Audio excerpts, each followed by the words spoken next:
The show begins with John bidding farewell to his family. We find out that his father has been promoted at work, so they are moving away, leaving him alone at home. His mother, like all mothers, advises him to take out the trash, not to leave the lights on, to eat well, and not to make a mess of the house. Then John pretends to be sad because he is being left alone at home, and he tells them to hurry up so they don't miss their flight. He even walks them to the car and waves goodbye as they drive away. As soon as they leave, he starts playing and celebrating as if his family were holding him back. He comes back into the house and begins to eat and drink, throwing his clothes all over the floor until the house looks like a trash heap. It would have been fine if he had stopped there, but he also declares that the house is really clean. Then he calls his friends to come over and keep him company. One by one, they arrive until there are 5 of them, and they start playing PlayStation and poker, watching TV while eating and drinking, as if the house belonged to their father. John, still pretending to be innocent, says, "Since I'm the man of the house, I'm eating the chicken." And his friends agree, though they are surprised. As they eat, John tells them that he found out from his mother that his friend's son has come from America and has no place to stay, so he will have to stay with them until he finds a place. His friends are shocked because there is no spare room, and they ask where he will stay.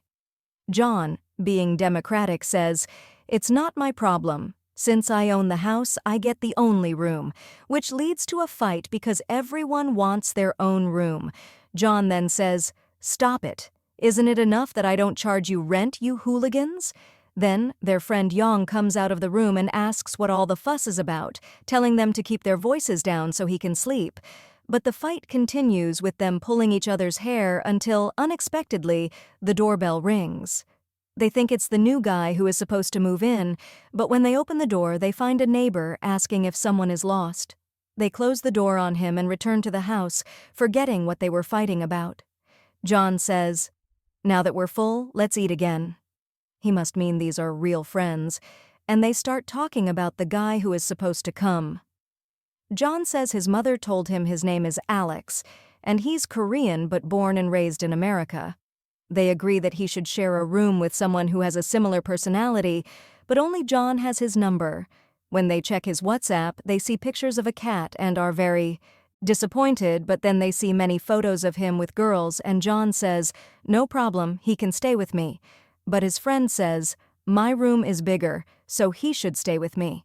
Suddenly the doorbell rings again, and one of them goes to open it, only to find a beautiful girl who says, "Hi, I'm Alex." He is shocked and slams the door. The girl is surprised by his behavior and rings the bell again. This time, John and all his friends open the door, and they see the girl with her suitcase entering the house. They are all confused and don't understand what's happening. The girl introduces herself as Alex, saying she is going to stay with them. John suddenly remembers the conversation with his mother when she had told him, after he woke up, that her friend's daughter from America was coming to stay, and she had asked him to clean the house until she found another place. Alex laughs at the misunderstanding, saying he thought it was a boy, but it turned out to be a girl. She introduces herself again as Korean and says she will be staying with them. John is shocked and introduces himself and his friends, telling her that they are 5 boys and it's not appropriate for her to stay with them, as this is not New York. But Alex says it's okay, and she is happy to be staying with 5 boys her age, thinking they will get along well. But John refuses and says that you have to leave the house. However, Alex responds, saying, "Your mother stole from me, so it's okay for you to stay in the house." Then John insists, saying, "I am the man of the house, and my word is final." After that, he confidently calls his mother, but when he returns, he is anxious, saying, "Mom told me that if Alex stays in the house, all of your friends must leave." Then the friends decide to flip a coin to see if she should stay or if they should leave. They then have a meeting, during which Alex listens to music until they finish. However, his friends are uncomfortable and unable to make a decision, so they agree to postpone it until the next day. Later, Alex asks about her room, and they all look at each other, knowing that one person must give up their room for her. In the end, John is forced to give up his room, and he sleeps in the same room as his friend, angry about what happened. Later that night, Alex asks John for toothpaste, and John replies, "I'll buy it for you." But Alex responds, I'm not a child. I can buy it myself. Then she leaves, and when she returns late, John becomes worried and checks if she has left the house. He then sees Alex walking home, followed by a neighbor. She hears the sound of a cat and goes to check on it but doesn't see anything. When she turns around, she bumps into someone, and she is very scared. The person turns out to be John, who apologizes for scaring her. They then return to the house, and she goes to her room to sleep. The next morning, Alex wakes up early and prepares breakfast. She then calls everyone to eat, and when John and his friends wake up, they are surprised by what she has done.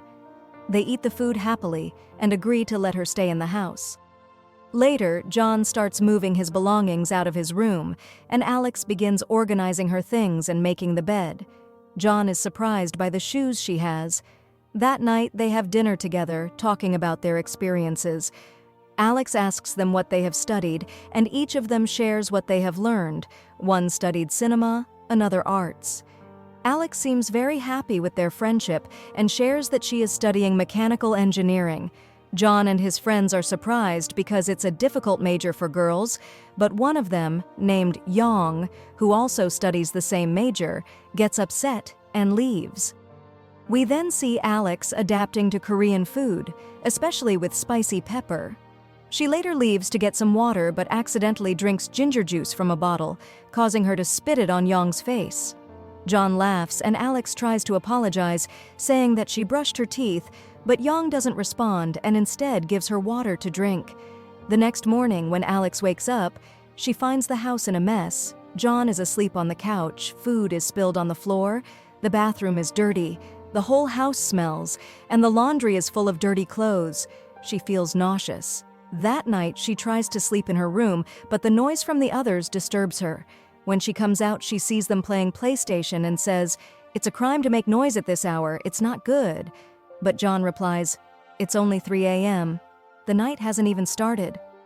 Yong then gets up and unplugs the power strip, saying, "I want to sleep. I have a lecture tomorrow morning." He then tells Alex, "You can't live with these people." At that moment, Alex feels she is struggling. The next day, she writes a letter of rules and wakes them up, asking them to follow the rules. However, they are still groggy and ask, "Why are you waking us up so early? It's only 7 a.m., Lee." After reading the rules, they see that she wants them to keep the house clean at all times, prohibits them from sleeping in the middle of the day, and forbids them from making noise at night. However, they refuse and hold a vote to decide whether to follow the rules or not. Then everyone returns to their rooms to sleep. But Alex feels words, and they exchange glances as the atmosphere turns romantic. John, seeing them like this, assumes there is a relationship between them and hides to avoid being seen. The next day, Alex is still in shock and can't stop thinking about what happened the previous night. She is also surprised that Yong is on her mind all day. John comes and sits next to her, turning on the TV, where they see a romantic scene in a movie.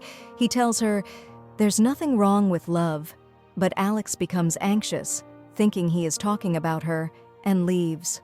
John is confused by her sudden change in behavior. Alex tries to avoid Yong whenever possible, but every time she sees him, she gets flustered and quickly retreats to her room, feeling embarrassed. On the other hand, Yong is also constantly thinking about Alex. When John sits next to him, he starts talking to himself, which even surprises John. Alex, feeling down, doesn't talk much until one of her friends comes over and asks her to play PlayStation with him. Her mood instantly improves, and she happily plays the game. Yong sees them playing and feels jealous. After they finish, Park asks her to help him choose a gift for the girl he likes. Alex begins to think to herself, and at that moment, she notices one of her friends, thinking that the gift he's brought is for her because he loves her. She goes out and tells all her friends about it, but Alex assures them that there is nothing between them. She then takes Park aside to talk, and he shows her a necklace that he bought for the girl he loves.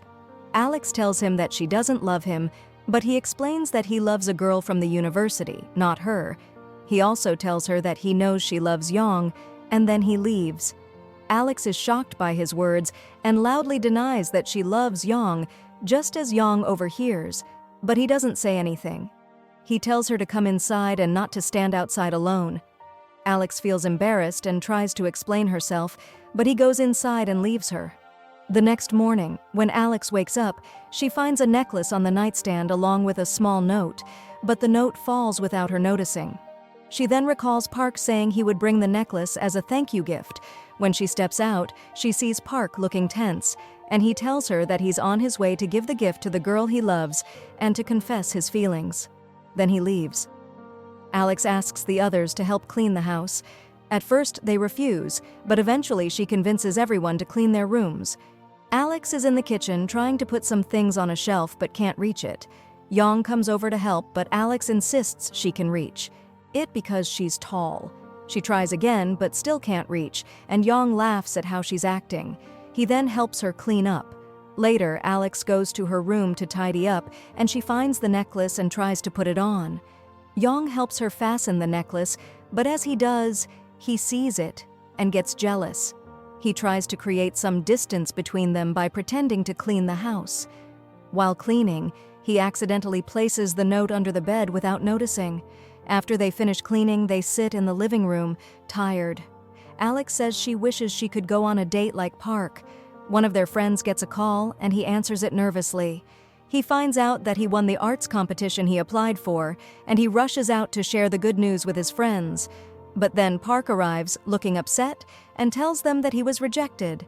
This dampens the mood, and they all drink together to forget what happened. Park laments that after he finally worked up the courage to confess his love, another guy had already done it before him, beating him to it. He yells that he waited for the right time but was too late. His friends advise him to tell the person he loves before it's too late, and not to make the same mistake he did. Park goes outside, angry, and Yong follows him to comfort him. His friend tells him to confess his love to Alex, but Yong feels anxious and lies, saying that he doesn't love Alex. Alex overhears this and is hurt by his words. They return home, and they start playing a truth or dare game. When it's Yong's turn, he's asked if he loves someone, but he avoids answering and chooses to drink instead. The next morning, Yoon and Yong are in the kitchen, and Park wakes up and starts drinking. They pass by him without talking, and he asks what's wrong, thinking that he smells bad. Jun asks if he remembers what he did last night, but Park says he doesn't. We then learn that during the game last night, the question landed on him, but no one would let him ask a question, so he got angry and started playing. Suddenly, his leg gives out and he falls onto his friends, causing Alex to drop a hot pot that burns her hand.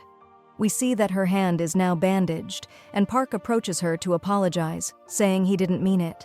At the same time, we see Yong worrying about Alex and wanting to give her medicine, but he finds her sitting in the living room. Alex then arrives and sees the medicine, realizing that Yong brought it because he saw her injury last night. She thanks him, and he sits next to her to understand her condition. She thanks him for taking care of her. Yoon then asks if they can go out to change the environment, and Alex agrees. They leave the house together. Yong feels jealous and stays at home, upset. His friend notices his mood and asks what happened, but Yong doesn't respond and goes to his room. Yoon asks where the necklace came from, and Alex tells him that Park brought it because he helped with the gift. However, it was ultimately rejected. Yoon asks who she loves, but Alex feels shy and doesn't know what to say. Yoon says he noticed during the game that Alex loves Yong. Alex asks him not to tell anyone. They both leave and see a neighbor on the street wearing a similar necklace. When they return home, Park asks where the necklace came from, and Park says he found it at the door and thought his friend brought it and left it in his room. They all question who brought the necklace, and everyone denies bringing it. Park says there was a note with it, and they start searching the room. Yong finds the note, and it turns out the neighbor brought it, and the necklace is the same. They are surprised by this behavior and decide to ask him about the gift and why he gave it. They all go to his house because they have often seen him close to Alex. However, one of them is afraid he might be a dangerous person and suggests informing the police, but his friends advise against it, saying it's unnecessary. When they enter, they find that he is a kind person with a dog. He explains that the dog was missing and the necklace was made by him. It was meant to be a gift, and he asked because of the confusion. He apologizes for the misunderstanding, and they agree to be friends. but they are surprised to learn he is 38 years old. June apologizes for the misunderstanding. When Alex returns to her room, she searches for the necklace to keep as a memory. During this time, she gets a call from America, informing her that she has been accepted into the training program. Alex is happy but surprised to learn she needs to be in America within a week. Yang comes to accompany her to the neighbor's house so she won't be alone. When they arrive, they find June has brought 5 different types of ice cream. Alex says she will buy some when they return to the neighbor's house. Yang agrees. When the neighbor sees them together, he gives them 2 rings, thinking they are in love. Alex is surprised and says there is no relationship between them, but she thanks him and accepts the gift. They go to the supermarket to buy ice cream. On the way back home, Alex says that initially, she thought Yang was arrogant because he spoke so little, but later she realized he was a good and kind person. Yang is pleased by her words. Finally, he asks if they can go out for dessert the next day, but Alex thinks he means a date and suggests their friends join. Yang insists it will just be the 2 of them, and she is happy. When she goes to her room, she remembers that if she misses the training program, someone else will be chosen. She is upset about leaving. Yang spends the whole day thinking about Alex and is happy that he asked her out. The next day, Alex prepares for her departure. She applies makeup, changes her hairstyle, and wears new clothes to look her best. Yang waits for her, dressed up as well. They go to a place where they can buy all sorts of sweets, and Alex is happy and laughs at Yang's shyness as he avoids making eye contact. They go to the supermarket and Yang buys a lot of chocolate. Alex is very happy to be with him. They then go to a park and enjoy the treats. Yang accidentally touches her hand, which makes him feel shy. He encourages himself, wanting to confess his feelings, but Alex tells him she has to go to America for the training. Yang is surprised and angry, and he says congratulations while pretending to be calm. Then he stands up and leaves. Alex returns home, upset, and looks at the ring. She talks to June and asks if he has ever had a long-distance relationship. June says yes, but it didn't work out. Alex then gathers her friends and tells them she is going back to America. They are all upset because they have become close to her, and they decide to throw her a farewell party. They drink together that night and tell her not to leave. Yang says it is her future, and she should go. They eat cake and reminisce about the first day they met until she became part of their group. They take many photos as memories. The next day, Alex prepares her bag. Yang offers to take her to the airport, but Alex refuses, saying she doesn't want to tire him. Yoon advises her to express her feelings to Yang because he is shy. Alex writes him a note saying she loves him. Yang is at the door of his room, wanting to confess his feelings and say goodbye, but he changes his mind. Alex goes to Yang's room and gives him chocolate. When he opens it, he sees the note saying, "I love you," which makes him very happy. Alex then boards the plane to America. Her friends bid her a sad farewell. Finally, Yang arrives and knocks on the car window, handing her a chocolate with a note saying, "I love you too." Alex is extremely happy, but also sad to leave. When she returns from America after the training, Yang greets her at the door with a ring. She is happy to see him and says she won't leave. Her friends see this from a distance and welcome her back, happy to have her as part of their group.